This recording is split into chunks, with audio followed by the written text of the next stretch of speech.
It's time to get sexy, so watch Secular Sexuality live Thursdays at 7 p.m. Central. Visit tiny.cc/YTSS and call into the show at 512-991-9242 or connect to the show online at tiny.cc/callsex.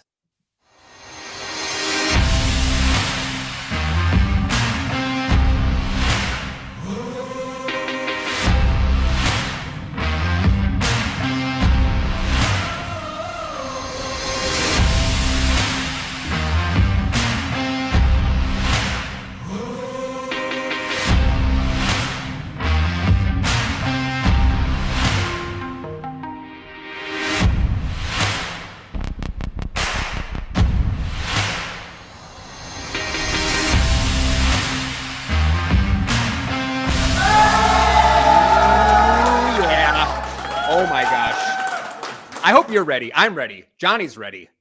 Crew member Capitano Johnny is ready. Welcome to Talk Heathen. We are psyched, I tell you, to get into some calls. Johnny, are you ready? Should we dive in? Let's make it so. Okay. I see what he did there. Okay. Let's begin the show today with Marlon calling all the way from the Philippines. Marlon, how the heck are you? Hello, guys. I miss you. Well, I bet you say that to all the hosts. We, according to the call screening thing here, it says you want to talk about how dreams and out-of-body experiences are a bridge to the afterlife. Is that accurate? Yes, because I have actually experienced it one time. Okay. Okay. So before you get into talking about your experience, which we definitely want to hear about, I'm curious how you could differentiate between the dream and the afterlife. Like how do you figure out what is just your brain doing stuff and your imagination versus, actually going somewhere? You're referring to the power of the afterlife? Yeah, because like I've dreamed all kinds of stuff, but how do you tell the difference between just dreaming versus, something more? Because I actually have the ability to manifest objects from dreams. Oh, right into reality. Like what's an object that you manifested? My bed. Like bread? I even have a experience from the other side where I met my dead grandfather, and after we have talked, have a little man-to-man, he gave me a cold can of Mountain Dew. And when I felt myself going back into my own body and waking up, I actually saw that cold can of Mountain Dew. Okay, so this just got significantly more interesting than what I was thinking it was going to be. Okay, so if I'm following you, I just want to make sure that we're on the same page here. You're saying that you went to sleep and were transported to the afterlife somehow, where you had a conversation with a deceased relative who gave you a can of Mountain Dew, and when you woke back up, there was a can of Mountain Dew where there was not one before. Is that what we're saying? Yes, right beside my pillow. Right by your pillow? It's not. Yes. This is a very interesting story. Do you buy Mountain Dew? Oh, sorry. Do you buy Mountain Dew? Like when you go to the store? Marlon? I rarely get it when going to the grocery because I usually have iced tea, I got to tell you, where my mind immediately goes, okay? And I really don't want this to be taken as any sort of disrespect to you. So my mind immediately goes, like, anybody can tell a story anybody can tell a story about anything, right? So when you when you tell us a story about this thing happening, I immediately go to, how could we verify that this story is true? Before we even get into all the stuff about, where a Mountain Dew can could have come from, I'm immediately wondering, how do we even verify this? Right.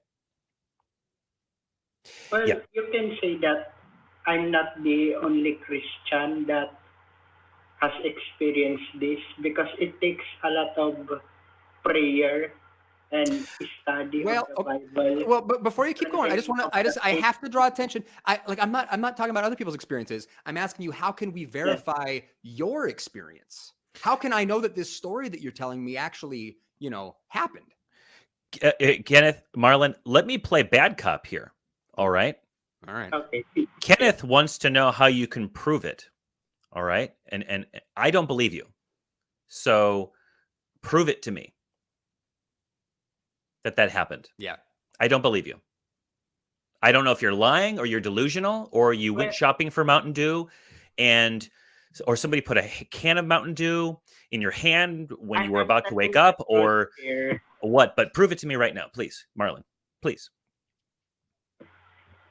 Well, I'm not lying to you guys. This actually happened to me. Okay, prove it.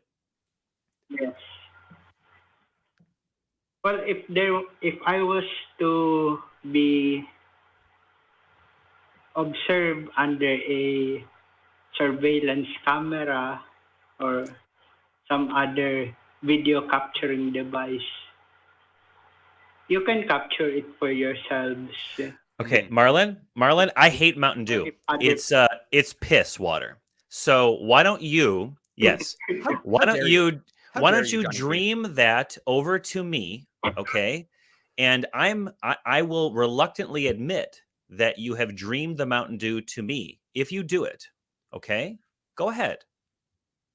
I will fully admit that a can of Mountain Dew. I wouldn't buy Mountain Dew with your money, but if you'll dream it to my house, then I'll be like, I want to make a correction.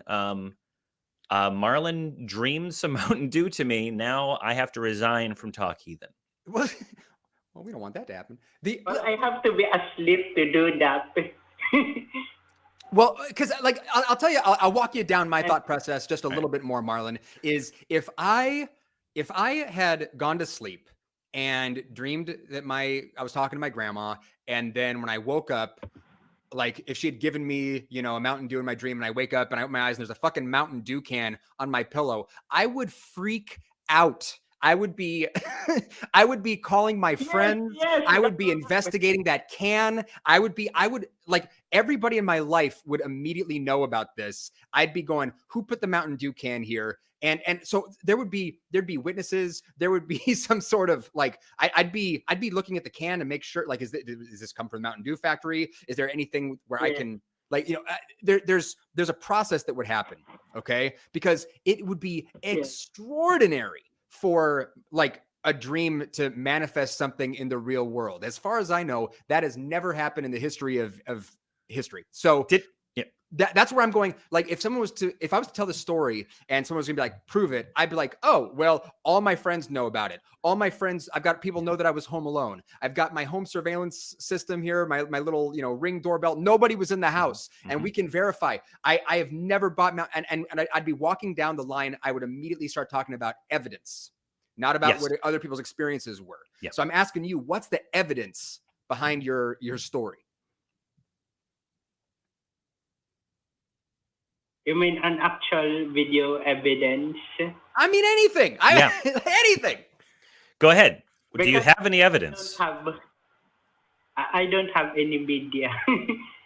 If that's what you guys are asking. Well, I mean, anything, because this is the deal, man. So this show, one of the things that we do here at the Atheist Community of Austin is we advocate for skepticism, which is just proportioning your belief to the evidence. So it's not proportioning your belief to a story. It takes more than the story, and I think Johnny and I would argue that, If you care about whether or not your beliefs are true, then just hearing a story and accepting it is probably a bad way to go. Yep. Did it have an expiration date on it? The can of Mountain Dew? Yes, like 2022. So it was actually manufactured somewhere, and then in your dream, your dream manufactured an act. No, I'm just going down that rabbit hole for fun. You don't have any, Marlon. Thank you. You don't have anything. You don't have any evidence. Why should we believe you? How about that? Why should we believe you? Give us a reason why we should believe you. Because you're a nice guy. Because we like Mountain Dew. Because we don't. Well, I don't. So therefore, we don't. But why, Kenneth? Do you like Mountain Dew? I mean, I'll have a Baja Blast when I'm at Taco Bell. You know. You have one for me. Do you guys like pie or cake? Sure. But the thing is, it's not about what we like. I mean, that's sort of a diversion here. We're just, you know, keeping things light here. But I mean, but Johnny's question is super, super important. Why should anybody believe your story? Wait. I was about to address a question you guys said to me earlier. You guys said that this never happened in history before. I said, as far as I know. Yeah. Well, there was an article I read about Winston Churchill. He dreamed of Abraham Lincoln giving him a can of Mountain Dew, full-size apple pie. Apple pie. Okay. He shared lamb chops with him, Winston Churchill. So here's I want to explain to you what's happening right now. With Abraham Lincoln. Right. I want to share with you what's happening right now. You told us a story that we as of right now have no reason to believe is true, and now instead of telling us why we should believe it's true, you're telling us another story where we don't have any reason to believe that it's true or happened. You're digging the hole deeper. You see what I'm saying? Sorry. And the ladder of evidence is not going to lead you out of that deep hole, Marlon. So why should we believe it? What kind of evidence do you have? And if you don't have any, then just say you don't have any. You just have to take it on, on what? Trust that you had a can of Mountain Dew appear, cold can of Mountain Dew appear. Is it on your pillow? Yes, and one time it was one whole piece of apple pie, and another time it was a German chocolate cake. Cool. So now you're saying this has happened multiple times with multiple food products? Yes. So for my connection. You like sweets. It should be, the more that this happens, the easier it should be for you to be like, oh, well, here's the evidence. Yeah. Yeah. But for me, I just enjoy the experience of it, you know. Well, hey, Marlon, last night, this is true. Kenneth, this is true. I don't know if you saw my little Facebook. I had a dream that Mandisa Thomas ran a bar. Do you see that? I did see that. She ran a bar with a cast of colorful characters, and it was like a TV show. It was like Cheers. It was great. Okay, it was very realistic, right? And you know, Mandisa's got that kind of no-nonsense attitude, but she's funny. Mandisa's awesome. Shout out Mandisa and Black Non-Believers. Yeah. Mandisa, Black Non-Believers, we love you. And also open that bar, and then we'll go to the opening night. Yeah. But just because I dreamed it doesn't make it so. I dream of my grandmother. You talked about dreaming with a relative. I dream of my grandma all the time, right? I miss my grandmother. You might miss Mountain Dew cans and pie. Hold on a second, Marlon. I dream about my grandma all the time. I don't believe that she's sending messages to me from beyond the grave. If they are, they're weird messages, like where I'm just hanging out with my grandma. Like, she's not giving me any kind of, everything's okay, Johnny. No. She's just like doing what we did stuff. Yeah. It's products of my memory and my missing her. Okay. But you reach an entirely different conclusion. So I really want to know why. You didn't verify it using the Bible. What does the Bible have to do with anything? So, Marlon, listen, I love you, but this It is could be demons. this It is could be evil spirits.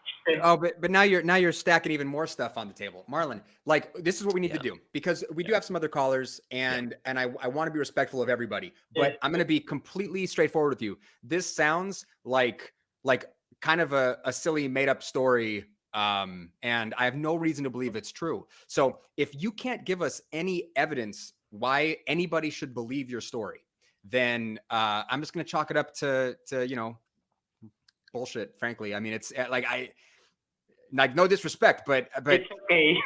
It's okay, man. Yeah. Marlon, is it okay? Yeah. Listen, I'm gonna make a stand here because I don't think it's okay. I don't think it's okay to say things, to make claims about reality when you don't have evidence to back them up. I think that's really super irresponsible. Oh, that's a good point. Yeah, it's fun to call into a show, and again, we don't know if you're a prankster or serious or just lobed in the sense that you just think of things that you think sound good. We don't know. We don't know you, Marlon, but that's a good point. Maybe before you call into shows saying that you had a dream about Mountain Dew and then it popped up on your pillow, you should think, oh, this is going to be a thing where they're going to want evidence. Whenever I make a claim about the world, people are going to want evidence. And if I make outrageous claims, I'm going to have mind-bending evidence to establish that that's true. You don't. Therefore, you called. I don't even know what you thought we would say. What did you think we would say to that? Did you think we would say, oh, he dreamed Mountain Dew into existence? He has no evidence, but Marlon's a straight shooter. We believe in God? What did you think we were going to say, Marlon? Well, I just thought you guys should find it kind of interesting to talk about. I don't. No. I mostly. The interesting thing would be evaluating evidence, but it sounds like you don't have any. So there would have been an opportunity for an interesting a conversation about how do we interpret evidence? You know, how do we get to this whole thing of like, okay, so there was a Mountain Dew here after you dreamed about it. How do we figure out how it got there? But we can't even get there yet because we don't know if the story's legit. You're saying there's apple pies and chocolates and shit, you know, manifesting from your dreams, but without evidence, I don't really find it interesting. I find it mostly frustrating. Are we going to let him go, Kenneth, do you think? Yes, we are. So he's not legit enough Marlon, to quit? Listen, the opposite you're bringing anecdotes to an evidence fight, my man. So next time, come correct or don't come at all. All right. But have a good weekend. We love you. Yeah. Send me a cream soda. Don't send me a Mountain Dew. Send me a cream soda. I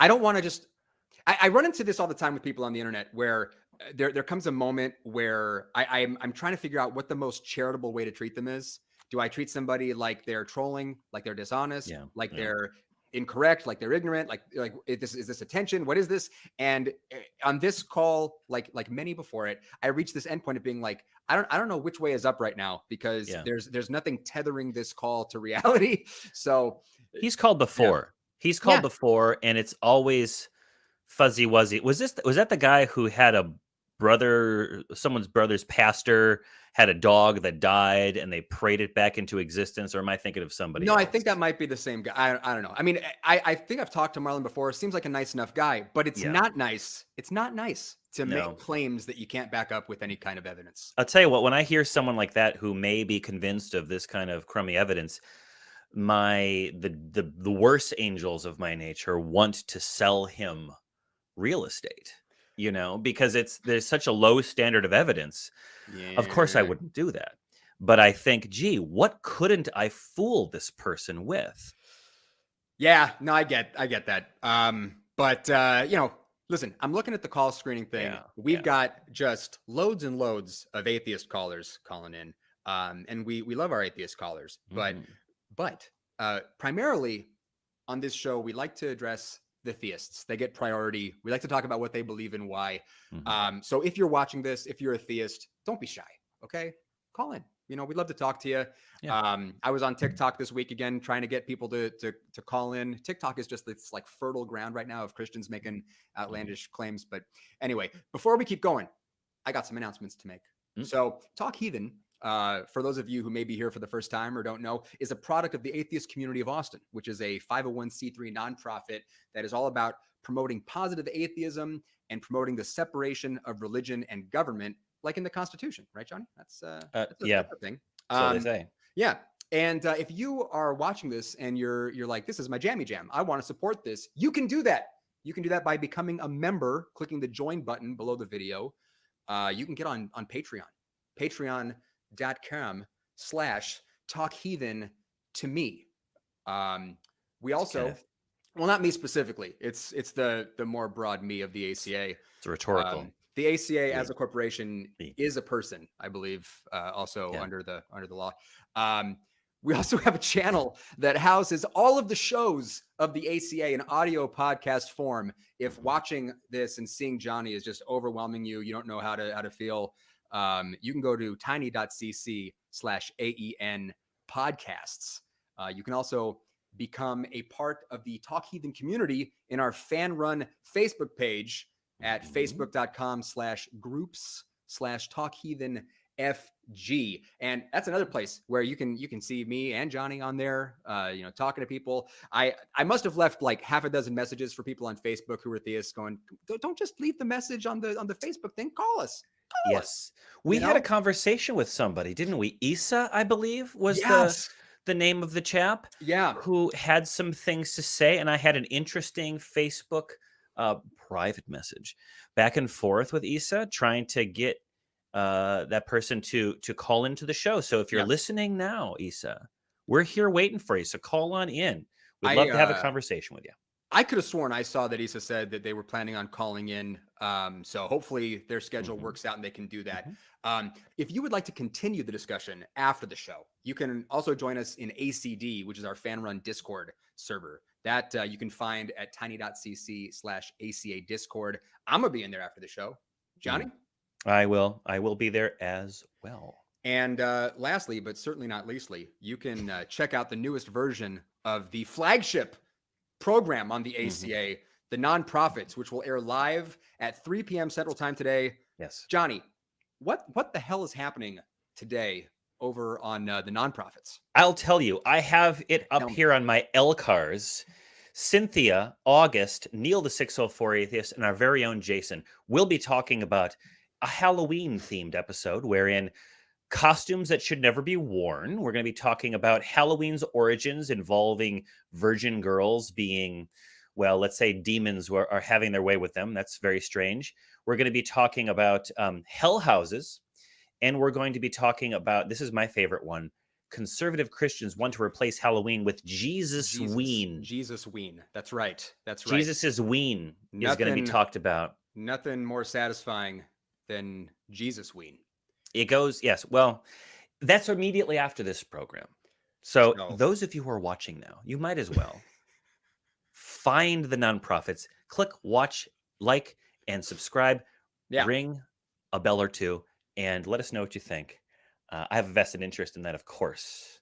But yes, I'm glad that you mentioned it. I'm glad that just spontaneously popped into So after this show, stay tuned. Tune into Nonprofits for all of your Jesus Ween needs. In the meantime, we've got more callers. Let's go over to let's cross the pond. Let's go all the way over to the UK and talk to our good friend Paul. Paul, how the heck are you? I'm good. Delighted to be called a good friend. Well, I mean, come on. So in the call screening program in front of me, it says that you are having trouble with spotting your own biases. Yeah. So this is kind of on the skepticism thing. So actually, I'd called because I'd spotted one of my own biases. So I wanted to do a skeptic flex on you all. Yeah. So I manage a country park, so I'm regularly engaging with people that want to come do stuff on the park, and I've got to quite quickly work out how much I can trust them and how closely I want to keep them on a tight leash, that type of thing. And especially my bias when I'm meeting new people and figuring people out, and do I trust them? And it's to do with swearing. So I am more inclined to trust someone if they swear.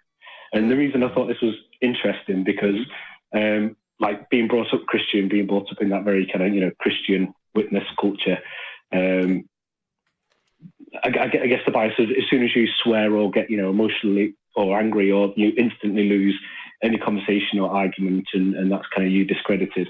And I've obviously been converted from that, trying obviously practicing skepticism, and I've obviously gone the other way, just that kind of lifting, dropping of the mask or the facade or the kind of the falseness of being, over polite and over, So I just wanted to either, dive into the swearing thing and Christian culture on that type of thing and skepticism, or whether you guys had a recent bias you spotted.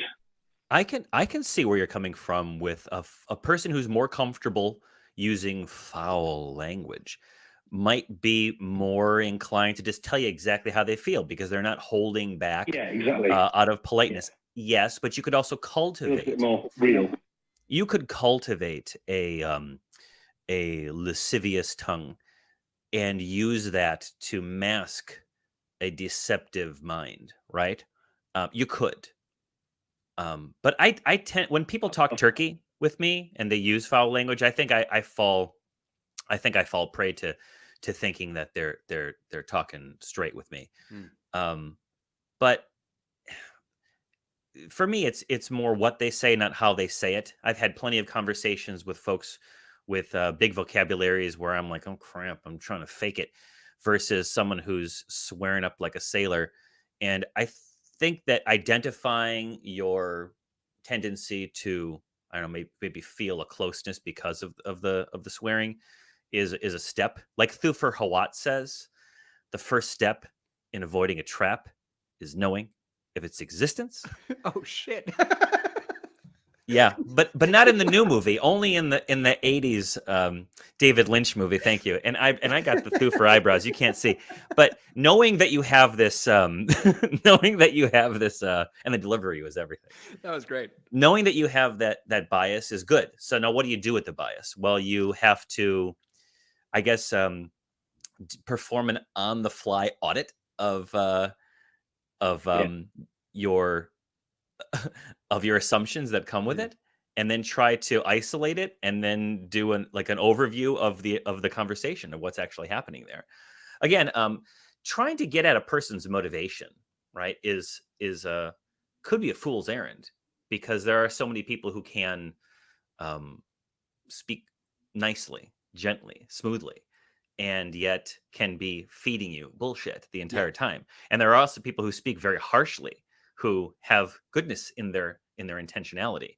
So maybe acknowledging that tone and language can be a tool as well as an indicator of honesty, and then sort of sidelining of that, and then just focusing on the substance of what they're talking about might be the way that you avoid the pitfalls of either one. Yeah. I can tell you that in my own, sort of ongoing journey to trying to be less wrong, there was one book that really stood out to me was Dan Kahneman's Thinking Fast and Slow, where as I was reading that book, I was going, Jesus Christ, how much shit am I wrong about? How, so as I'm evaluating how I come to conclusions and what heuristics I'm using, I'm going, there's a lot of pitfalls here that I'm routinely falling into. I got to be mindful of this. So the two things that stand out to me for trying to be, just again, less wrong is mindfulness and humility.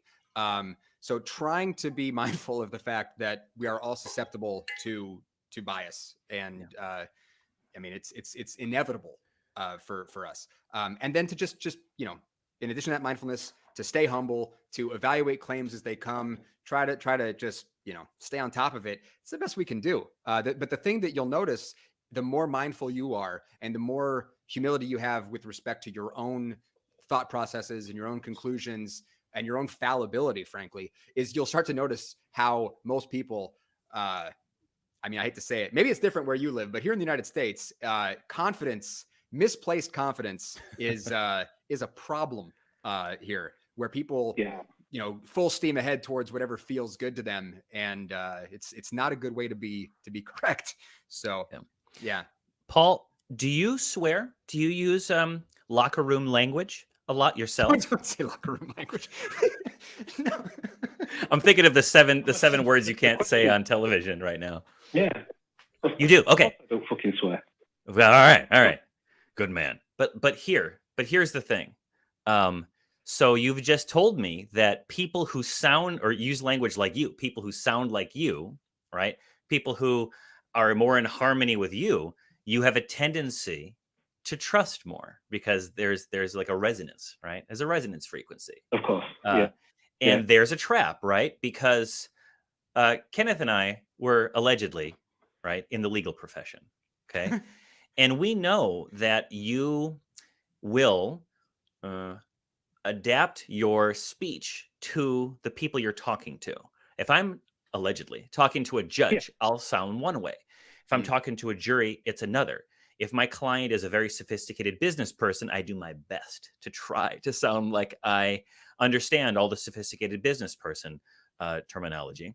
And when I'm talking to a small business owner or just a person who's a victim of something bad, I will not try to talk over them or down to them, but I try to speak on a level where, you know, we're getting to the crux of the matter, and we're on the same level of rhetoric, whatever it might be. Like, I'm not going to use fancy legal terms when I'm talking to a person who runs a laundromat, unless they have been through lawsuits before, right? And so people can manipulate that, and they will do that to you, not intentionally necessarily, but they will do it. If they're I think intelligent communicators, they will try to match it.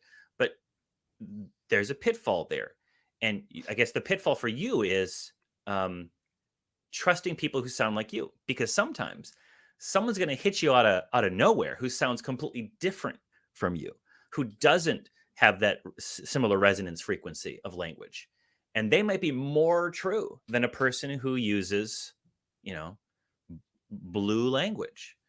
And you have to be aware that of that bias, and I don't know, set it aside. But that's my thought on it.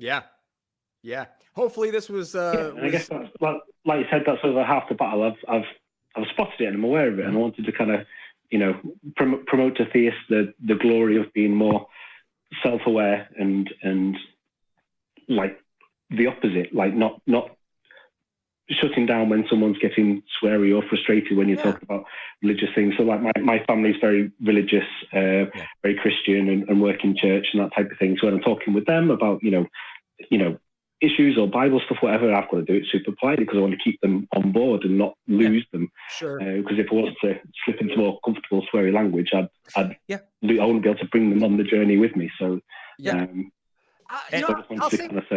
we, you know, here on the ACA network, we do have, there's a newer host that we've been trying out on AXP, this guy, Matt, and he sometimes will use, you know, like the fuck word, and people will get really mad and we'll try to dictate to him how to speak.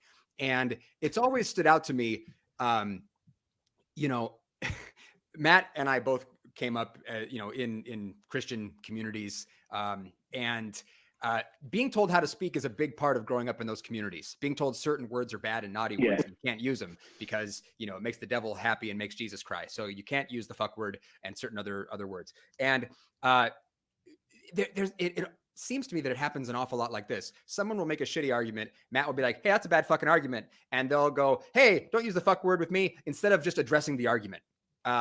So it's a big escape, especially when talking about the Bible, and they suddenly realize that you're more informed on the Bible than they are, but you use the swear word. So boom, I'm out. But Paul, I mean, Paul, what you might want to do though.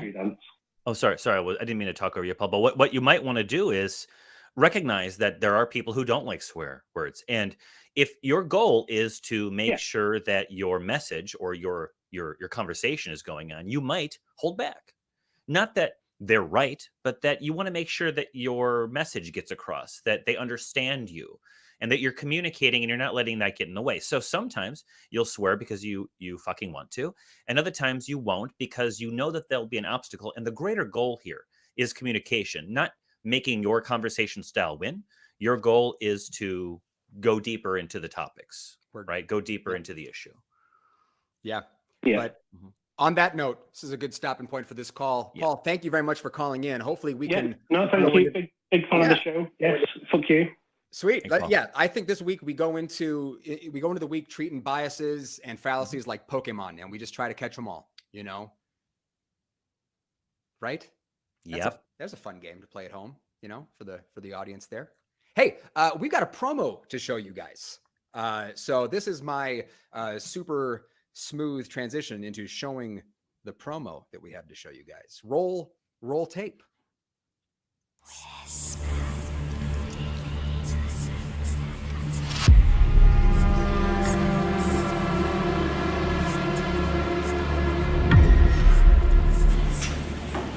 Hi everybody, Objectively Dan here from the ACA's very own Truth Wanted, and I am here at the Driscoll Hotel, Texas's supposedly most haunted hotel.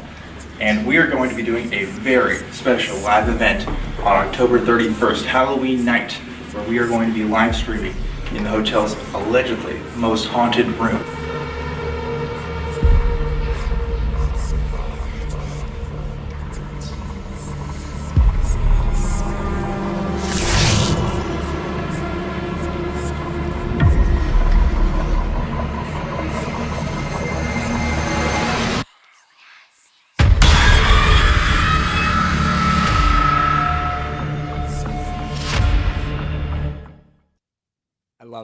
I love it.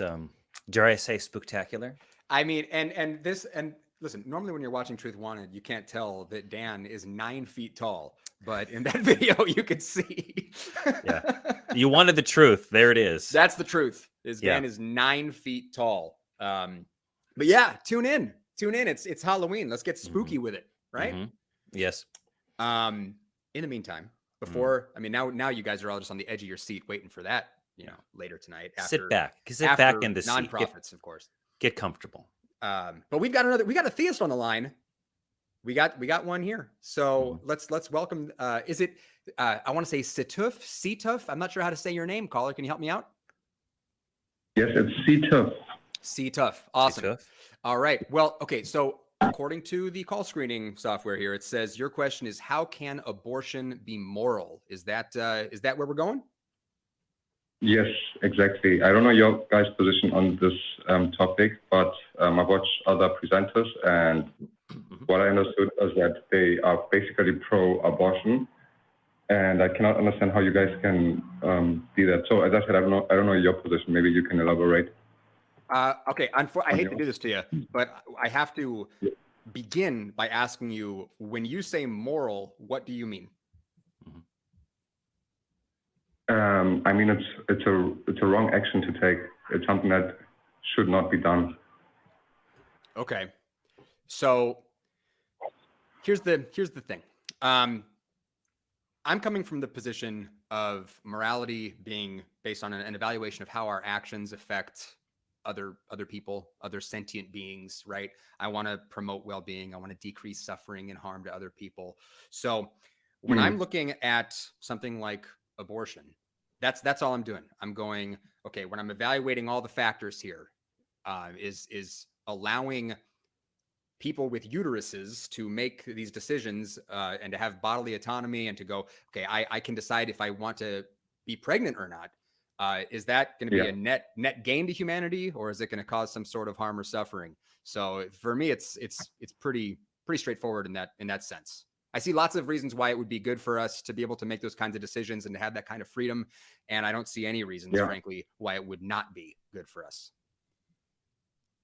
Okay. So your morality is about the well-being of the whole population, not about individual. No, I don't think that's right. It's all encompassing. It's both. Yeah. Okay. So where is the fetus in your equation? In terms of what like evaluating what's going to be good or bad for the fetus? Yeah, in terms of the well-being, because now all I heard you say is you believe that for the larger population, it's good to allow that. And I'm asking you, are you taking the fetus into the consideration in this evaluation? To a certain extent. I mean, the big issue for me is one of bodily autonomy. But on a secondary level, I would look at these developing fetuses, and I would look at are these parents equipped to have a kid? do they want to have a kid? Is forcing people to have kids that they, can't care for or don't want to care for, is that going to be good for those children down the line? I mean, we've got tens of thousands of kids, right now waiting for foster homes. We've got tens of thousands of kids in families where they're, dealing with all sorts of abuse issues, and maybe they're malnourished. Maybe they're who knows? I mean, there's all these issues that forced birth leads to. So I would say I don't see forced birth as being good for kids. And if I could say something, I've gone on a couple shows now talking about this issue. I would love to hear a person with a uterus who has an opinion about this that would disagree with me.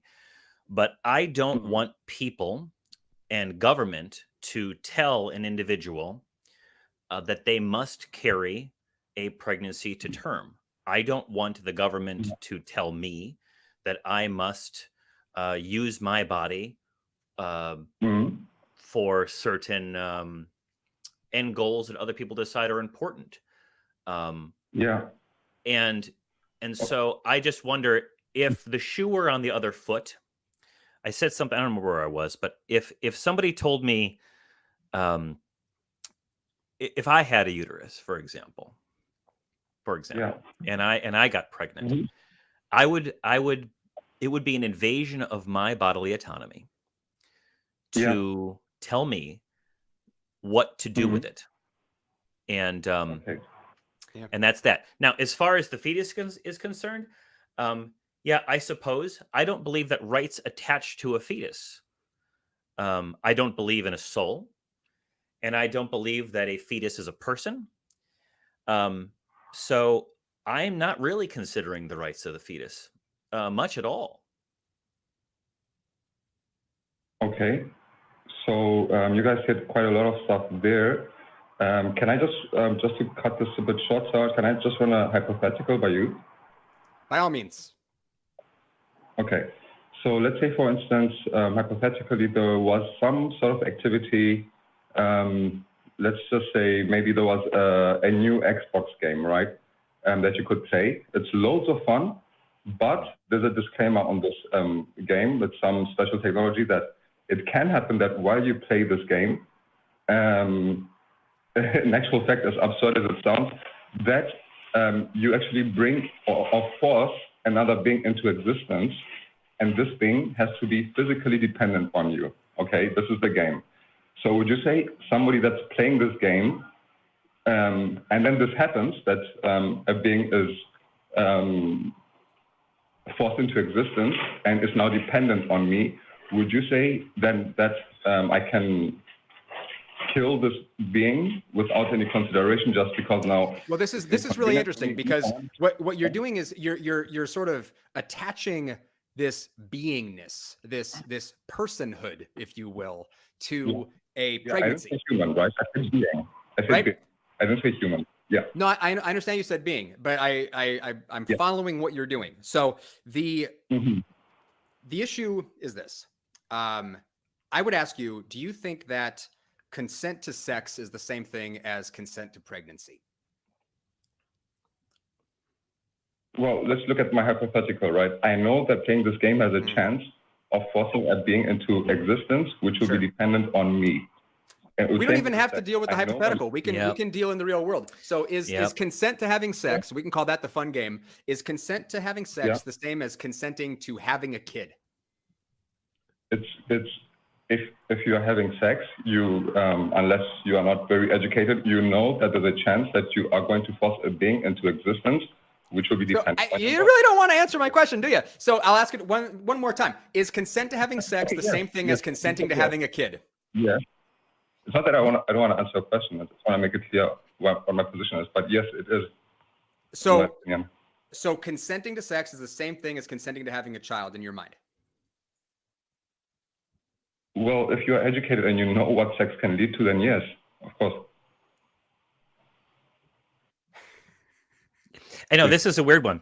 My answer to that question is no. It's such an obvious no that I almost don't even know how to deal with it. Yeah. It's like if I don't understand how you could defend that position. We have contraceptives. We have abortion. We have ways where people can be responsible, and sex doesn't have to lead to, a person or a being. Most abortions, you're terminating a pregnancy when it's a clump of cells that's like the size of a raspberry. That's not a being, So this is all very confusing to me. Like, how would you defend the claim that having sex is the same thing as consenting to having a child? I mean, it fits the narrative, right? But what I'm saying is, when you engage in the act of sexual intercourse, you are knowing that there's a risk that you will become a risk. That's what I'm saying. A risk is not the same as consenting to full-on pregnancy and carrying a pregnancy to term. Let me ask you this: this would be like if I bought a plane ticket, right? And there is a risk that plane is going to crash, but I have a parachute. Would it be unethical for me to use my parachute because I've consented to a plane crash by buying a plane ticket? No, you can use the condoms as much as you want, but the parachute could fail and the condom could fail. So here's a stupid analogy. One time I bought a ticket across country because it was cheaper to buy the ticket across country, even though I wanted to go halfway across the country. So I just didn't take the second leg of my journey. I bought the ticket. Yeah. Does that mean that I'm forced now to fly all the way to New York City, even though all I wanted to do was get your ass on that plane, Johnny? Yeah, you can't get off the plane, Johnny. You bought a ticket to New York. You knew what you were doing when you bought that ticket. No, I mean that's really it. I mean, just because there's a chance that you could get pregnant doesn't mean that you are consenting to getting pregnant, carrying the pregnancy to term, giving a live birth. But again, back to the beginning. We all know, right? Do we all, or do we not know that if you engage in sex, there is a possibility that you will become pregnant? Do we all know that, or do you not know that? Of course, I mean, depending on how you do it, sure. And then what? And then you're supposed to sit there and be like, well, I'm pregnant. I have no further choices. I can't abort this pregnancy. I have to just ride it out. No, their choices continue. Johnny, aren't we talking about morality? I mean, I'm just putting this hypothetical to show you now that we do. I know, but you're not talking about. You haven't talked about morality at all. Yeah, we're not talking about how these actions actually affect people. We haven't even sniffed morality. Yeah. So the interesting thing about these hypotheticals is they are divorced from the reality of human life and the rights of an individual to exercise bodily autonomy and the consequences of allowing government to intervene in a person's bodily autonomy, and the effect that it has upon the economy and the rights of different classes of people who might be stuck with unwanted pregnancies, and the overloaded adoption system, and what happens. All this, you create a hypothetical, and it's a nice clean math equation, but then you have to build everything out of meat and put it into the world, and there's a balancing of the equities here going on. Yeah. And just saying sex with sex, there's a possibility of a pregnancy, therefore abortion is immoral is a total non sequitur. So there's a whole lot more work you'd have to do in the middle there. Yeah. Okay. Maybe the jump was too big for you guys, but can we say that it's analogous to the game, that that my analogy was correct, that when you play this game, there's a chance that you can bring a being into existence, and so on? Could you at least? It's not really analogous because you're talking about beings, and most abortions are zygotes, man. I mean, it's so it doesn't really work. And for me, this fetus becomes morally considered the moment it can feel something.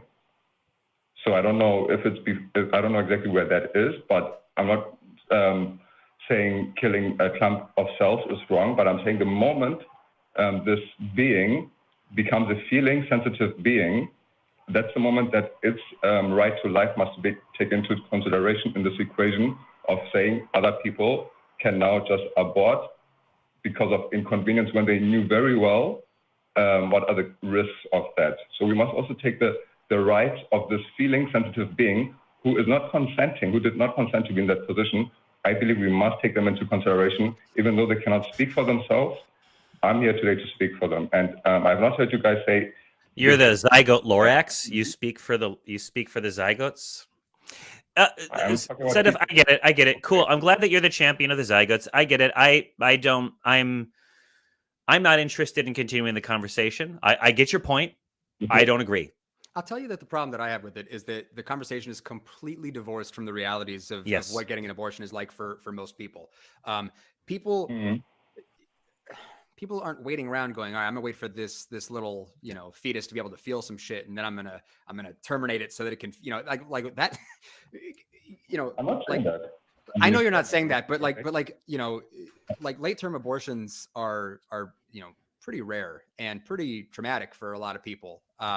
So when we're talking about, you're talking about something, making an argument that as soon as the developing fetus can feel things, that then it has rights to like the host body. That like I don't know how you could defend that. But I think I did very well, but you guys are not really arguing the. I think I did really well too. Yeah, I think I did really well. I think Johnny did the best. So anyway, people are saying that I did the best. Yeah, many people. They say, sir, tears in their eyes. So tears in their eyes, sir. Setuf, have a great rest of your weekend. We got more callers to get to. All the best people are saying that Johnny is cool. Johnny's cool. Well, it's nice of them to say that. Yeah. Hey, listen, we got yet another promo reel to do. I also want to talk about our top 5 patrons.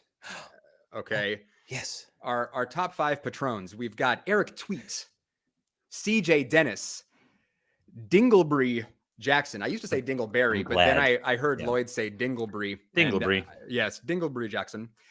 We've got Balaam's Donkey, Paul Leah, and as always, an honorary mention to the great North American Dingaloo. Thank you guys for your ongoing support. We love it. Can I say this, Kenneth? Say it. Oh, even without even hearing, that's the trust we have. We've drank Malort together. Just true. So there's a bond. I love these top 5 patrons. I want to see some other ones as well. And I'm not asking for cash, but if you want to get your name up here, Johnny's advocating for the start of like some sort of patron war here. Yeah. Which of 2021. The great patron war of 2021. I see the greatest patrons of my generation. I don't know what the rest of the line is, but yeah. I don't either. But hey, listen, there's another promo reel. If you like watching ACA stuff, but you didn't catch last week's shows, you missed stuff. And we've got a reel to show you what you missed. Roll film. You mentioned those like dumbly dumbs that come in for the very first time and are like, oh, I'm such a badass master, and ain't nobody buying it. Just be you, be humble. I personally can't exorcise any demons into pigs, or heal blind folks using dirt and spit. you know I was gonna make. Hey, a non-profits episode without a Monty Python reference is a non-profits episode I don't want to be a part of. Name one chemical that self-replicates. DNA.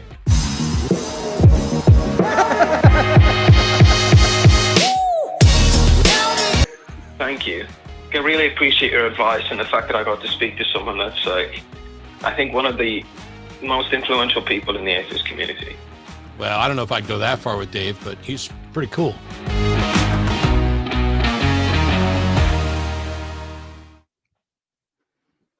Dave is cool. Dave's and cool influential. Many people are saying highly influential. Yeah.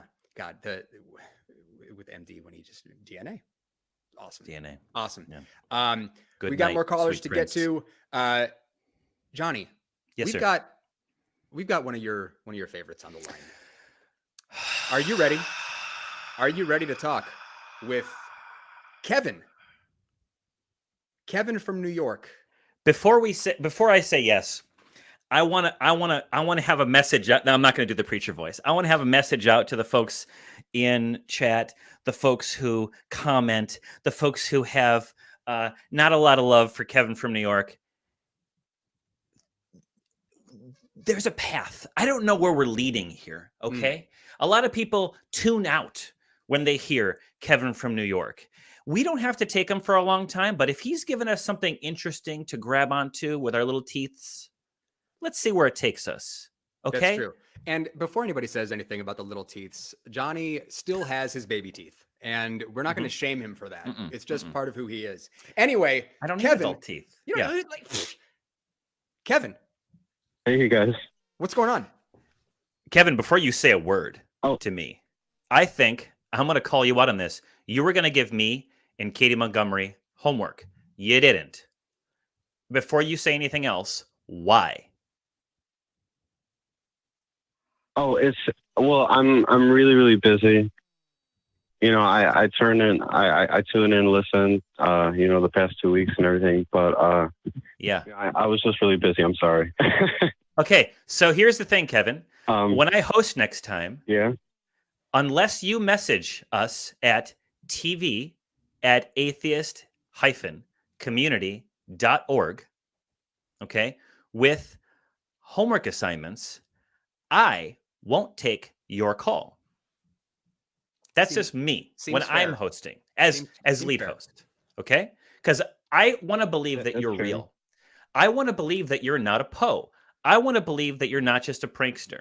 And you can prove it to me, if whatever it's worth, by actually trying to have a deeper conversation. When you didn't send me or Katie, who I'm in communication with, homework to do, it sent me the message that you aren't serious about this, that you're just calling to hear your voice and to stir up some mischief, which is fine, but I don't want to entertain it.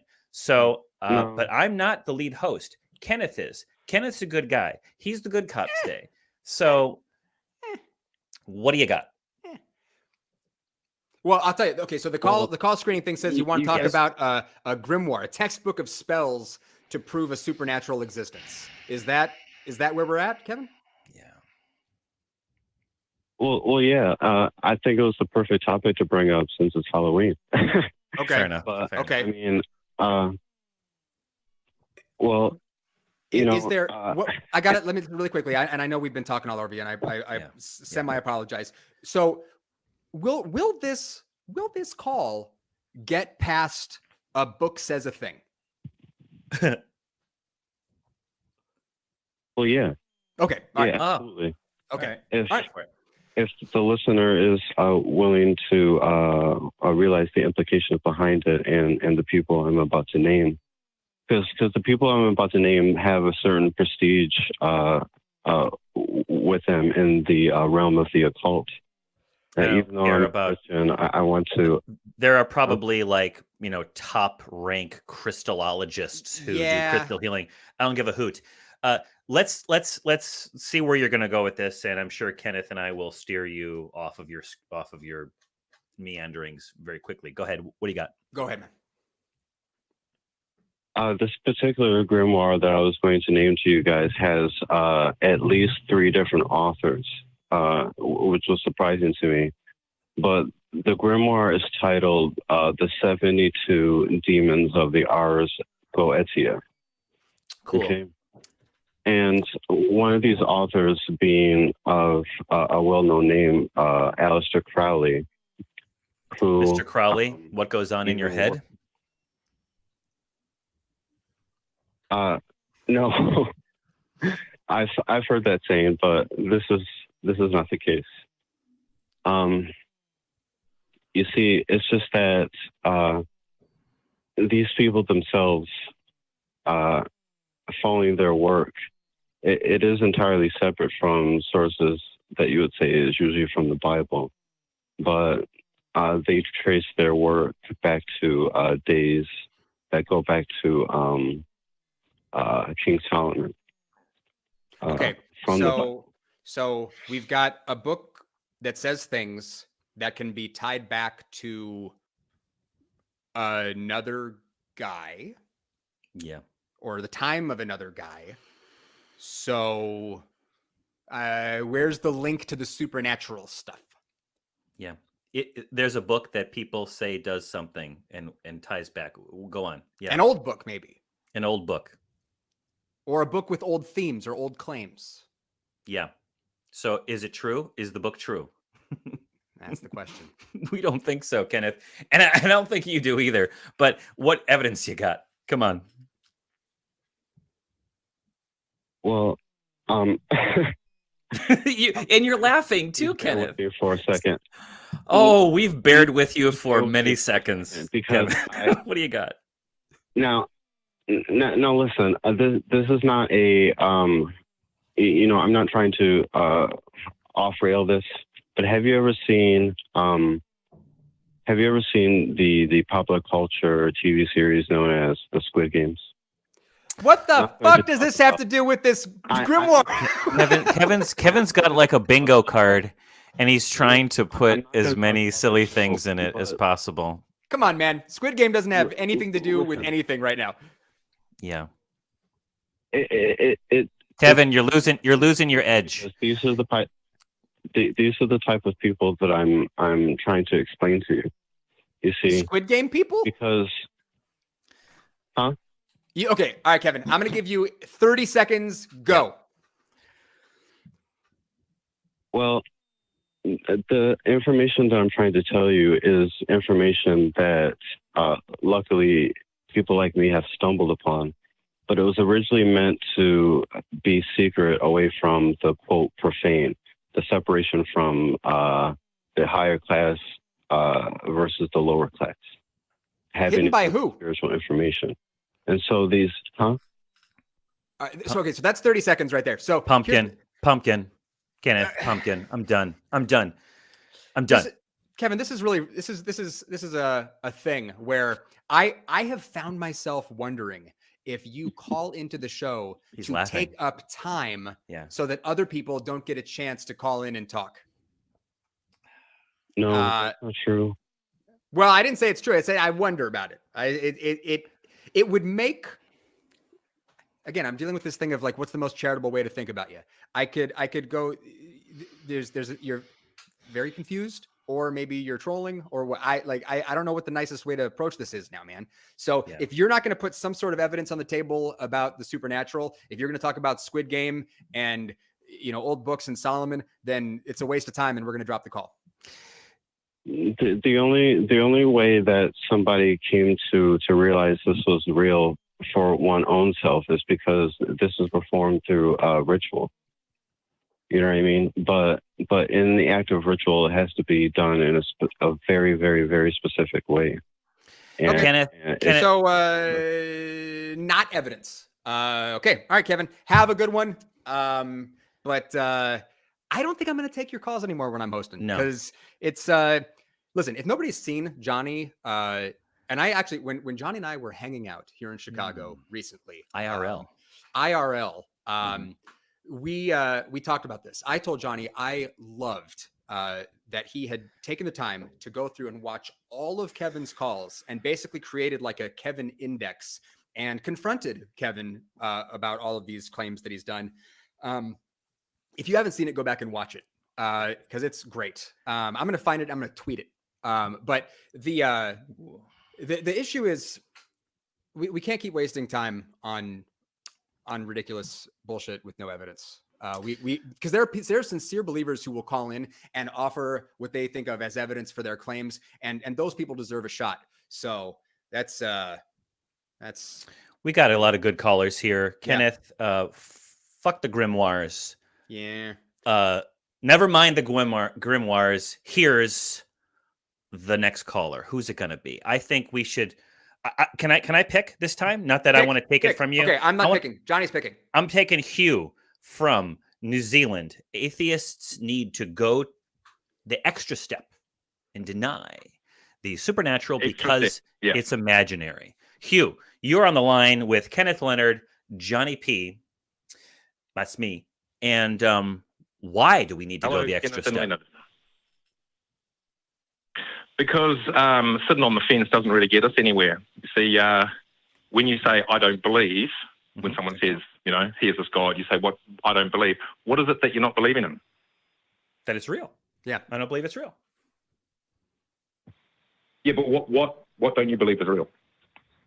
What do I believe is real? I mean, when we talk about God, what's the definition? What's the definition? I mean, God is just a word. So what? I mean, it varies. It varies. Yeah. People have all different God concepts and God claims. So, I mean, it ultimately boils down to people haven't met their burden of proof. That's it. They're the one walking around trying to dictate their particular pet rules, not me. Well, I mean, I guess I am too. Yeah. But it's all on stuff that we can agree about. Sorry? Like people exist. And we have debates over some. Hugh, hold your horses, okay? I know you want to talk, and we're talking a lot, but I don't feel the need to go and disprove the existence of, Thor or wherever the fuck gods they choose to exist these days. But they come to me with claims on this show, and I say, well, I don't believe it. Prove that I should believe it. And they always have grimoires and look at the trees and nonsense like that as their evidence, personal experiences, materializing Mountain Dews. And I can say, I don't believe that it exists. If there's better evidence, I want to hear it. Yeah. And sometimes saying, give me the better evidence is the thing that is needed for those people to examine their beliefs and realize that it's just a bunch of hocus pocus and wishful thinking. Yeah. And I'll tell you in my experience, what happens in these conversations with people. I'm gonna tell you what happens. So if I approach somebody, and I've had people call in and tell me all kinds of wacky off the wall shit, man. If I go, that's bullshit. That's okay. I'll back off of that. If I say that's imaginary, I often get people saying, oh, well, this guy's not even considering the possibility. Yeah. This guy is just another closed-minded, angry atheist. So this is why I think that, if what I'm trying to do is actually get people to think, then approaching things of going like, what can you prove? What can you demonstrate to be true? Does truth matter? What are we talking about here? I'll use the word bullshit. I'll tell somebody that their claims are bullshit because I'm using a specific definition of bullshit as claims that are made, without regard to the truth, right? So if someone's just throwing claims out there and they've got no evidence behind it, I'd be like, this is just bullshit. You're just making claims that you can't back up. So don't do that. But right. So if I tell somebody your God is imaginary, then they're going to go, okay, prove it. Yeah. How do you prove it negative? Well, can you show me an imaginary thing? No. Has anyone ever demonstrated anything supernatural? Well, not that I'm aware of. But here's an example. I could conceptualize. I could imagine like a insect that right now is undiscovered. Like we don't have any proof that this insect is real, and then someone could discover it in the future. Okay, black swan fallacy. That kind of thing is where I'm trying to get at. And the insect, it's an imperfect analogy, but do insects exist? Yes, insects exist. Do insects exist? Yes. Yes. So imagining something that already exists, right? You're imagining a version of something that exists, that exists. Mm-hmm. Yeah. If someone who'd never seen an insect before, they wouldn't even know what it was, would they? So they couldn't imagine it. I understand what you're saying. The thing is... And even if you did imagine an insect, that someone discovered later, I will guarantee you that you don't know everything about that insect. I mean, do you know its anatomy? Would you have imagined its eye, the way its eyes work, or how many? I suppose you can imagine it has 6 legs. That would be pretty easy. Yeah, I'm saying I would be imagining something very specific. But here's the thing. I'm talking about the supernatural. The supernatural is imaginary. It's imaginary by definition. I don't think that's exactly true. You're towing a line where can the supernatural can the supernatural be demonstrated, or can it only be imagined? I tell you what, Hugh, I'm going to go ahead and do my mandatory mute. I already So the deal is this: does all of the available evidence indicate that the supernatural is not a legit thing? Yes, absolutely. Yeah. We don't have any evidence that the supernatural is a real thing. But if we're being intellectually honest, we have to leave that little crack in the door where we go, there could be something out there. I don't know how the fuck anybody could go about proving it or demonstrating it. But I cannot demonstrate that like a God is impossible or that the supernatural is impossible. Okay. Because I'm operating here in reality where all I have access to is like the material world. Right. So I'm forced to go, I don't know what the fuck else could be out there. I don't believe there's anything else out there because I don't have any reason to. But if I was to make an affirmative claim that the supernatural is imaginary, I would now be making a claim that I could not prove. It's imaginary by definition. No, I don't think it's imaginary by definition. I think you're overstating the case. Really? Yeah. Yes. Yep. So the supernatural is a real thing then? I mean, it's defined as that's a false bifurcation, I believe. No. Now, Hugh, you're a. Did you recently become an atheist or something? Supernatural is imaginary. Yeah. What's that? Did you recently become an atheist? Because you seem kind of prove it. Prove it. Prove that the supernatural is imaginary. Yeah, forget my question. Prove that the supernatural is imaginary. Supernatural, and I'll prove it doesn't exist. Yeah, give me an example of something that is claimed to be supernatural, and I'll. I'm telling you, prove that the supernatural, broadly speaking, can you show me it? Is imaginary. No. You're trying to shift the burden. You're shifting the burden onto the person, and you're shifting it back. Yeah, right. Demonstrate your claim is true. Show me something supernatural. No. You show. No, your claim is true. You do it. Can you? Okay. No questions. We want evidence. Go ahead. Give us evidence that the supernatural is not real. Go ahead. Give it. Don't ask me questions. Okay. Give us evidence. Do I have to imagine the supernatural? Do I have to imagine it? Why is there a question in your answer? I want an answer, a declaratory statement of facts and evidence establishing it. Don't give me hypotheticals. Don't give me more questions. I think you're falling prey to the reason why we don't make the assertion. Harry Potter could be real. You're saying Harry Potter could be real. Nobody said Harry Potter could be real. No. You're making a claim. The supernatural is imaginary. You don't know. Go ahead and prove. Go ahead and. You don't know that it's not. Go ahead and prove that the supernatural is imaginary. Go ahead. Go ahead. It can only be imagined. So this assertion puts you exactly on equal footing with those who say that they, believe in God on faith. It's the same thing. You can't prove it. You've adopted a burden of proof that you cannot possibly meet because we don't have access to the supernatural. I'm saying that the supernatural is only imaginary. Okay, prove it. Cannot be demonstrated. Prove it. Prove that it's only imaginary. Change my mind. Hugh, prove that it's only imaginary. Prove it. Prove that it's not. Prove that it's not. You're shifting the burden back. You sound like so many theists that I've talked to. Yeah, exactly. Yeah. Of course, because the thing is, like with atheism, if you just say, I don't believe you, do vaccinations work? I don't believe you. The world is a globe? I don't believe you.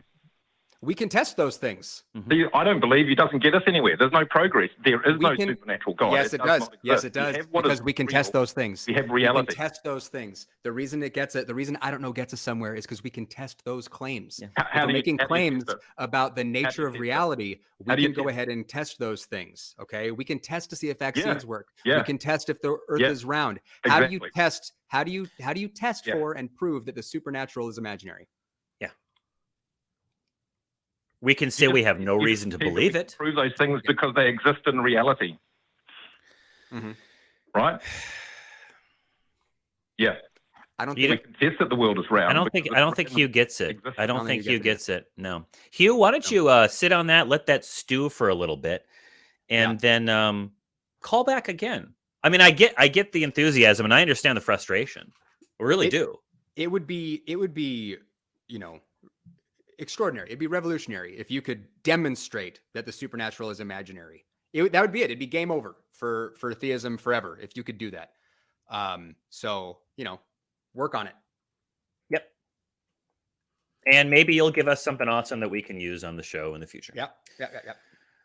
So, Johnny, I get the impression that you are interested in talking with Alex. Is that I just said nah. Is that the one? But Alex has been waiting. Let's see if we can do this really quick. Let's try. A quickie. Try. Welcome to a three-way quickie with Jonathan and Kenneth. And Alex. Alex, how the heck are you? Hey, Alex.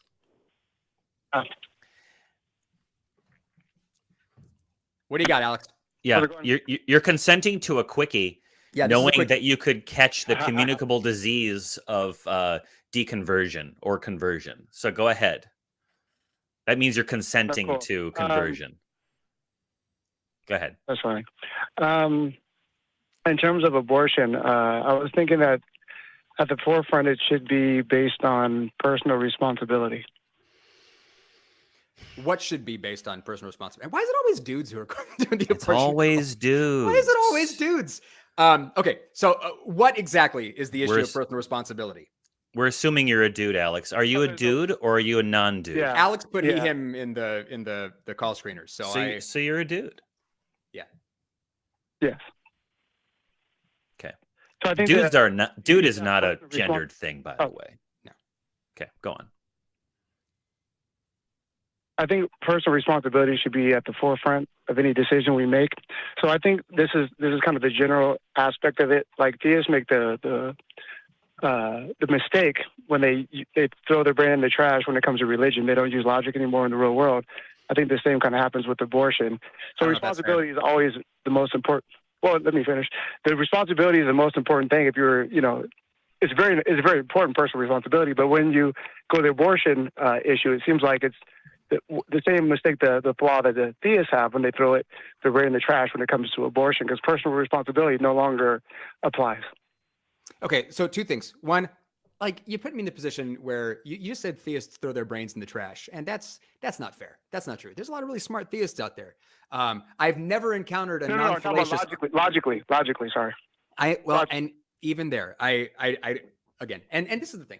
I get a little bit of heat for this whole issue of like trying to be charitable, but we should be steel manning atheist positions. We should be trying to engage. I'm sorry, the theist positions. Right. We should be trying to engage with people, at their best, and not trying to make bad assumptions about them.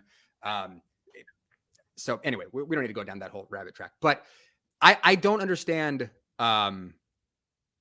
where this personal responsibility thing is coming from. If somebody is making a choice to terminate a pregnancy, where are you getting this assumption that personal responsibility hasn't factored in there? Okay, yeah, great. So personal responsibility factors in because if two people engage in a sexual act consensually, they know that act may lead to creation of a being, them acting consensually through sex. And if something were to come about of it, then they would be shirking if they were trying to terminate that pregnancy, knowing beforehand that this was a possibility. I'm not saying that they wanted it to be a pregnancy, but they have this. There's a second layer too. So there's many layers to my arguments, but the second layer to this one is it's a baklava of reasons, the man, right? The man that actually has 50% of his DNA that has to probably consent to it also, I think, because if it's partly his. And then the last thing would be, you can talk anyone you want. The last one's going to be the line of demarcation. Once the baby is once it's conceived or the being's conceived, and then there's no level of demarcation that you can draw, no line that you can draw in order to terminate the baby after, not the baby, the being after that point. What does the genetic makeup? What does the genetic makeup of a fetus have to do with the bodily autonomy of an individual? Well, the bodily autonomy, we've already passed the first level, which is responsibility. So if you're shirking on responsibility, no. These are separate. These are separate issues. So, and I can't believe we revisited this whole thing of but okay. So personal responsibility. What is the genetic makeup? What is the genetic makeup? What does the genetic makeup of a fetus have to do with the bodily autonomy of a person with respect to a pregnancy? It always goes back to personal responsibility. It's the first tier. You can't go past that without talking about personal responsibility. All right. So you're not going to answer that question. He's glossing over it. Kenneth, Alex, I think Alex is falsely associating personal responsibility with carrying a pregnancy to term. No, you're saying that the only responsible choice, Alex, is to carry the pregnancy to. Well, you're suggesting it is that you must carry the pregnancy to term. Why? Because there are other options that you could do. personal responsibility gives you the. I'm going to mute you, Alex, because I don't like having a little chatter. There's a delay. Acknowledged. Okay. There's a personal responsibility. Cool. So how do you deal with that responsibility? Well, it's my body. Let's say I'm the pregnant one. And I have options available. It's my personal responsibility to either carry the pregnancy to term, to abort it. And maybe there's some other options that I'm not aware of, but it's my personal responsibility to deal with it, not to, without question, carry this pregnancy to term. You're asserting in some way or suggesting that to be personally responsible is to carry it to term, and I reject that that assertion. And now you're unmuted, so you may say something if you wish. Of course. So the personal responsibility comes to the level where I think it's synonymous. Of course, all analogies aren't equal, and they don't map on directly, I should say. But if you have a situation where somebody signs a contract, for instance, right, and if you breach that contract, then there's obviously you're shirking on your responsibility that you agree to, and there's an implicit agreement when two people have sex. A kiss is not a contract. There's no implicit agreement here, dude. This is so fucking no. It's not, and and there's a lot of reasons for that. I mean, but for so many people out there, getting an abortion is very much an issue of personal responsibility. There are people out there who are struggling with decisions to get abortions, who might not want to, or might have all kinds of feeling of guilt for getting an abortion, which they shouldn't have in the first place. But social pressure and everything being what it is. So the idea that this issue is just reducible to personal responsibility in the way that you're suggesting is one, wrong. It's a mess, logically, but even a step further, where's the empathy for the people who are out there getting abortions? Where's the understanding of what people are going through? To make a blanket statement and say getting abortions is an issue of personal responsibility is again, it's completely divorced from the reality of what people are going through. Yes. Life is not a math equation. Okay. Right, I get that. Okay, so again, first, I know I'm going to beat the dead horse. I love you guys anyway. I love the experience. I watch all the time. You guys are great. Nonprofits is the best show on the ADN, but whatever. The personal responsibility. Of course, I'm going to keep going back to this because this is the foundation of everything else that we make decisions. That's what we build societies on, or successful societies on, is personal responsibility. You have to have that element, that principled element first. Now, is there exceptions? Yeah, we haven't even got to those. I got plenty of solutions for exceptional cases. But other things being equal, you should actually if you make a choice that's the wrong choice, usually you're going to have to do something about that choice in terms of reconciling. And who says it's a wrong choice? You're smuggling all these value judgments in there. If somebody has sex and they get pregnant and they don't want to have a baby, what's the right thing for them to do? The right thing for them to do is to have the baby. Why is that the right thing for them to do? Because if they engage in the act, they should actually fulfill that implicit contract. Why? Yeah. Why is the nonsense? question? Nonsense. Sorry, Alex. Why? There's a lot of assertions, but no whys. Okay. Everyone out there with a womb, everyone out there who can get pregnant, I encourage you, whenever you can, have a conversation about this before you have sex. And if you hear this kind of stuff, don't fuck these people. Let them go unfucked for life. Okay? Because I'm tired of dudes, bros calling in and dictating that it's a contract, that you've signed over your future, that there's only one right. Alex, shush. I'm tired of hearing it. Everyone out there, don't fuck them. If you can't give a why to justify this personal responsibility claim, why it is more responsible to carry this baby to term versus not, then you're dead in the water, man. Yes. Why would the moral action be to be forced to carry the baby to term? No one forced the person to have sex at this point.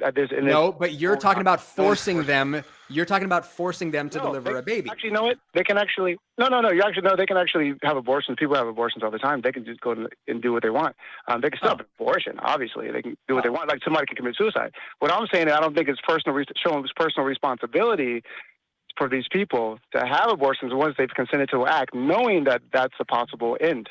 No, I'm going to ask no. exactly one more time. Why is it more responsible to carry the baby to term versus to have an abortion? If you're a person who gets pregnant, you don't want to have the baby. Why is it more responsible to carry the baby to term versus getting an abortion? That's it. If you're not going to answer that question, the call's done. Okay, the call is dead then because I've already answered. You have not answered that. You have not answered that. You have not given a why. You've just made a bunch of assertions. So why is it more responsible for them to carry the baby to term versus getting the abortion? I've already explained the whole job. You haven't. Responsibility. Dude, when you have that heuristic, you keep saying that it's more responsible, but there is literally nothing behind it. No, there's everything. But I just mentioned that. No, there's not. Then answer the fucking question. Okay, so why is it more responsible to carry the baby to term than to get the abortion? Why? I just told you it rests on the premise. You didn't. Okay, so we're done. All right. Yeah, Alex, I award you no points, and may God have mercy on your soul. Don't fuck these people. Don't fuck these people. Everyone out there, identify them, and flag them, and do not fuck them. I can't. I'm on a scale of 1 to even. I can't. So let's move on to Scott. Scott in Texas wants to talk about everyone's favorite cosmological argument, the Kalam. Hello? Scott? Hey, Scott. You want to talk about the Kalam cosmological argument. What's up? Yeah, well, I've been listening to the various ACA shows for a couple of years, and I'm getting worried that they're going to run out of videos for me to watch. But I often hear somebody come on with the cosmological argument, and I happen to be an atheist, and I don't even see any good points to it. It just says, well, there was a cause, and doesn't say that God did it, doesn't say any particular God did it. So I always thought it was kind of ridiculous. But it occurred to me a few weeks ago that the whole idea is kind of the first premise is everything is caused, right? Everything that began to exist. I don't know why put it that way. So for those who aren't familiar with the Kalam, we get everything that begins to exist had a cause. The universe began to exist, therefore the universe has a cause. All right. There are other formulations of the Kalam, but that's what you're going to mostly encounter out in the wild. So keep going, Scott. Well, right. And when you say everything that begins to exist, well, isn't that pretty much everything in the natural world, our universe, with everything? That's everything. Everything was caused. And what caused it? Well, things that were caused. And it just goes back and back. To me, that's just another way of describing determinism. Well, it seems like everything has a cause exists within this universe that we live in, where there is a causal relationship, but we can't really say too much about what happens outside of this this causally determined universe. Fallacy of composition that happens there. Yeah. Yes. And then necessarily a bit of special pleading, because the thing becomes, okay, everything that begins to exist had a cause, but not God. God doesn't, because we need it, him or her not to. And Scott, we don't find this argument to be convincing, obviously. You're right about that. And neither do I. And to me, it's just, again, another way to describe determinism. We live in a deterministic universe, it appears. And I would even say hard determinism. So if you accept the Kalam, it seems to me that you are accepting determinism. And if you accept determinism, you're accepting that there's no such thing as free will. Have you ever been have you ever been a theist, Scott? Have you ever had a God belief? As a child. So I can tell you, I grew up in evangelical fundamentalist Christianity, and there's all kinds of ways that Christians and other theists as well will resort to sort of like intellectual judo to make all kinds of excuses for this stuff. I'm following what you're saying with the determinism stuff, but there's all kinds of theological arguments that people will make to say, oh, well, here's why it doesn't apply here, here, here, and here. You'll also have Christians who will say that they essentially are determinists, that God is all powerful and, that nothing happens outside of God's will. And then they'll have reasons to justify why that's kosher as well. So, I'm wondering where it is that you think this, because when you talk to Christians about this, because I'm talking about Christianity because in the notes it said how the Kalam cosmological argument renders Christianity and most other religions moot. You got to remember the Christians are the ones making this argument and will do all kinds of contortions to make it fit their beliefs. Right. I just don't. I've often heard Christians say that Christianity stands or falls on whether or not the resurrection happened or not. But to me, well, Paul says I think that I think the most religions stand or fall on whether or not there is such a thing as free will. I think that determinism is. Here's the thing: there are religions that are totally fine with free will. Religions that aren't. I would say that religions stand or fall on whether or not their claims are in fact true. If in fact we live in a deterministic universe and free will is illusory. There are religions that are going to be like, yeah, totally. We've been saying that shit for years, Really? Which religions do not believe in free will? I mean, how much do you know about Calvinism? Yeah, there's branches of Protestantism. Yeah, in Christianity, there are whole swaths, millions of Christians who will say, of course we don't have free will. God is all powerful. Really? Check it out. Check out Calvinism. Yeah, check it out, man. Yeah, and they still maintain their Christianity. Kenneth, do you have anything else about this? I don't want to tell you how to run the show. We got one last call to get to really quick. But Scott, thank you very much for calling in, man. Let's tie a bow on it with old Greg. Good old Greg. In California. Greg, you want to talk about biblical reasons why Christians should get vaccinated? I'm interested. Yes. Good guy, Greg. What you got? Okay. Well, first of all, the next time somebody calls with the abortion question, ask them how long they should give up the absolute right to their kidneys. We've had that conversation before. Yeah. Yeah.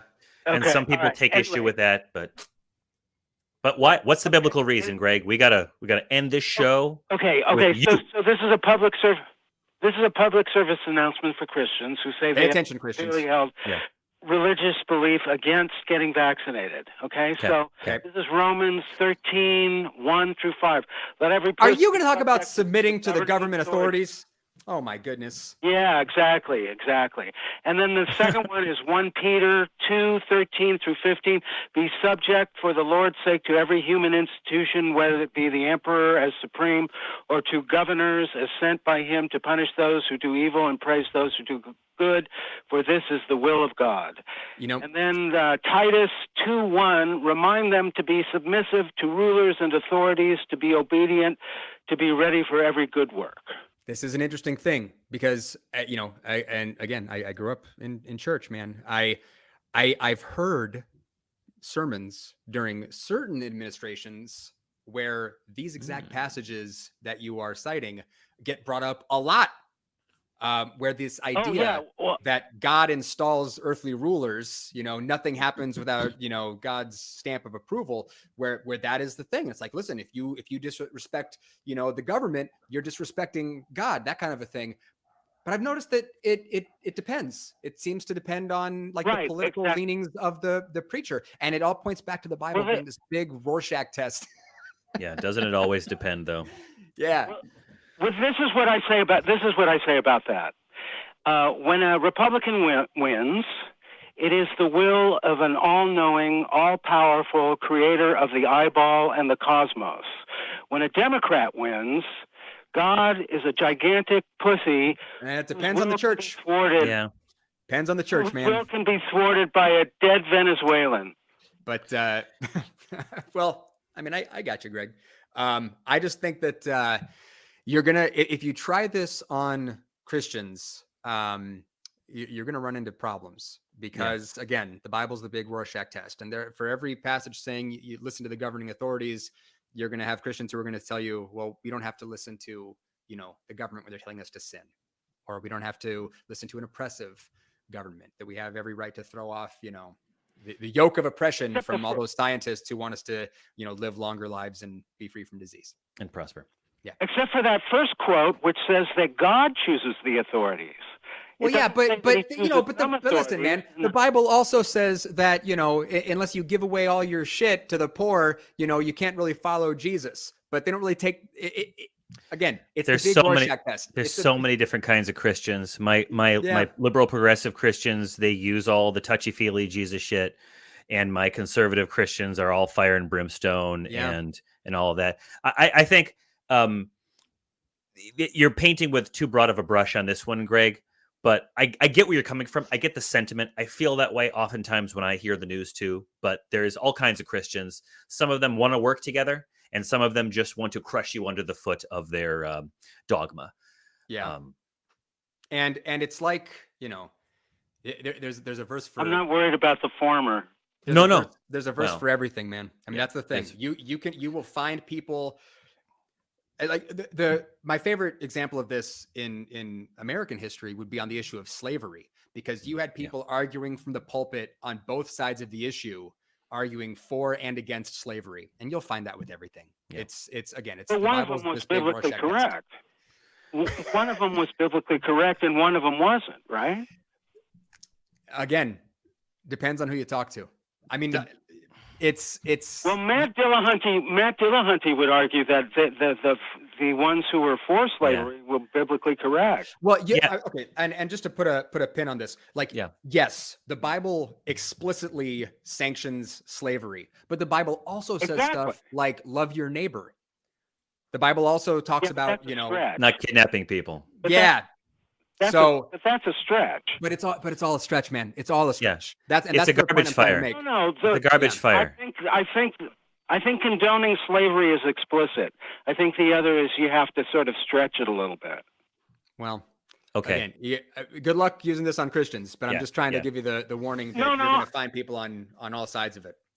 I don't doubt. I agree with you. I don't doubt that they're going to that they're going to give me some kind of argument, but the reason I bring this up is that the key to trying to be effective in communicating with people is this empathy, is trying to put yourself in their shoes and understand their position. Because if you just come in and say, hey, look, the Bible says you're supposed to submit to the governing authorities, people are going to be like, well, I disagree with that, and I've got verses in my back pocket to say why. So that's all I'm trying to say, Greg. We got to wrap the show up, my man. Cool. Okay. Yeah. Thank you for calling, Greg. Thank you for calling, Greg. Yes. We got to wrap the show. Kenneth, can I say one last thing? Two things, actually. I wish you would. Two things. I'm glad that Matt Dillahunty makes an argument. That's all jolly good and fine. Matt can go do what he does, right? Which is usually go fucking himself. But, oh boy, I'm afraid. And then the other thing is Operation Lysistrata. I didn't come up with it. Somebody in chat said it. Operation Lysistrata. What? You identify these people that want to restrict a person's right to bodily autonomy with regard to their reproductive rights. Don't fuck them. It worked in the play. Maybe it'll work in real life. Maybe life will imitate art. Yeah. Operation Lysistrata. Oh my God. Brilliant. Whoever said that. It is really rare for me to just be like at a loss for words, but the forced birth gentleman today got me there. God, you guys just fucking stop. Hey, listen, people who don't need to stop, people who we hope keep going would be our crew who we love. Can we get the crew cam up? Can we see the wonderful people who, what the fuck is happening on the crew cam today? Look at this. We got a stormtrooper. Oh my gosh. Look at this. I love it. Listen, nothing here, nothing would be happening without our crew. And we value, we love them and our patrons. Can we get some love rings going for all the people who hopefully will never be forced to carry a pregnancy they don't want to term? For fuck's sake. Who are these people? Oh, I'm at a loss for words. Listen, these love rings are for you confused people too, but Jesus Christ, like where's your empathy? Oh my God. Listen, thank you, viewers. Whether or not you believe, if you're an essential worker, we want to thank you. My best friend is a nurse, a flight nurse down in Texas, and essential work to all the healthcare folks, to all of the people who are working. Listen, it's been a year. Am I right? So thank you. And look, if you don't believe this is your community, we hope that you get plugged in, get on those Facebook groups, join us in the Discord, treat it like a community and take advantage of it, because there are people here who want to be your homies. And roll with us. Yeah. And then on the other hand, if you do believe, we don't hate you. We're just not convinced.